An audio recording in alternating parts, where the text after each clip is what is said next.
هنعمل احسن مربى فراولة زي ما انتم شايفين اهو، فراولتين. وبكده بقى انتهت فقرة زياد وابتدت فقرتي انا. تعالوا نعمل مع بعض احلى والذ مربى فراولة مظبوطة على الميزان. كل اللي احنا محتاجينه 2 كيلو من الفراولة، بنوزنهم بعد ما انا بنضفهم. بشيل منهم بقى كل العناقيد الخضرة دي وبغسلهم كويس جدا، وبعدين بوزنها باخد 2 كيلو. تمام، وبعدين اقطعها. المراحل الاولية دي انا ما صورتهاش لان صورتها قبل كده في فيديوهات كتير نزلتها لكم، عملنا فيها مربى الفراولة.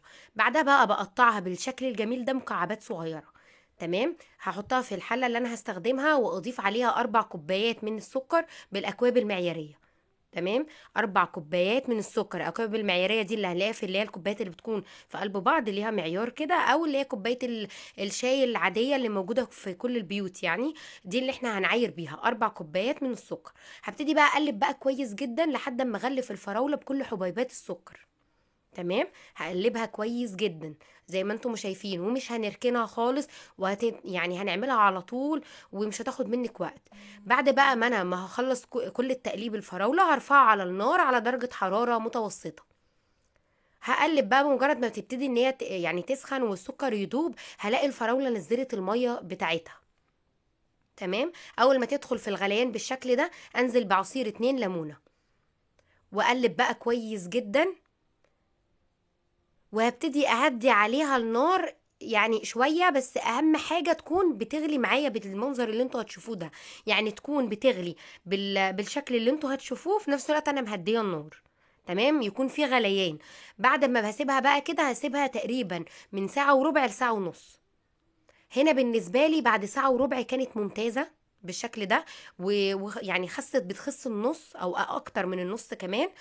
بسيبها بقى بالشكل ده. بعدين بنزل عليها بكيسين من الجيلي الفراولة او الكريز المتاح عندك تقدري تستخدميه. انا بحط الفراولة. بتحطي من كيسين ل3 اكياس. انا حطيت بصراحة 3 اكياس عشان كنت عايزة قوام المربى يكون يعني يكون متماسك اكتر. فانت زي ما تحبي، هي في الاتنين بتديكي نتيجة ممتازة. انا حطيت 3 اكياس من جيلي الفراولة. وكمان ما حطيناش اي اضافات تانية، هو الليمون اللي احنا ضفناه على الفراولة والسكر وبس والجيلي. طبعا هنا مجهزة بقى البرطمانات ومعقماها في الميكرويف. بغسلها كويس جدا ناشفة ما فيهاش ولا نقطة مية. وعقمتها في الميكرويف وابتدي احط فيها يعني مربى الفراولة اللي احنا جهزناها. خلي بالكم المربى بتبقى سخنة جدا جدا ولسعتها وحشة قوي. فخلوا بالكم وانتوا بتحطوها في البرطمان، لان البرطمان بيكون سخن والمربى كمان بتكون سخنه.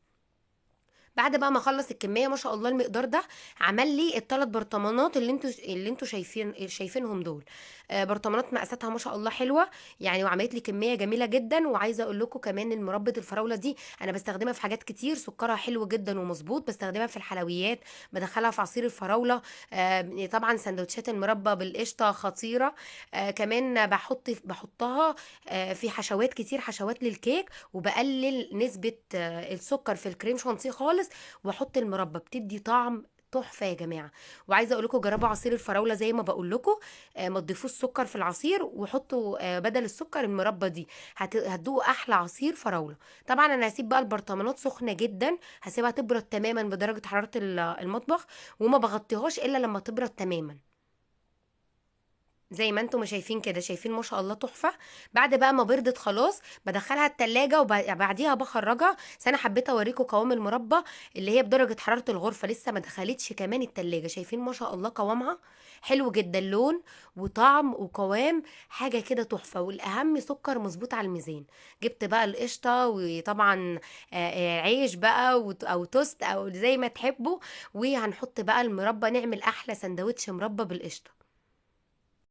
والاهم ان طعمها حكايه. وبكده يكون خلص فيديو النهارده. بتمنى ان شاء الله يكون الفيديو عجبكم وتجربوه وجربوا الطريقه وتكتبوا لي في الكومنتات. ولو عجبكم الفيديو لايك وشير، وانتظروني في فيديو جديد ووصفه جديده. باي باي.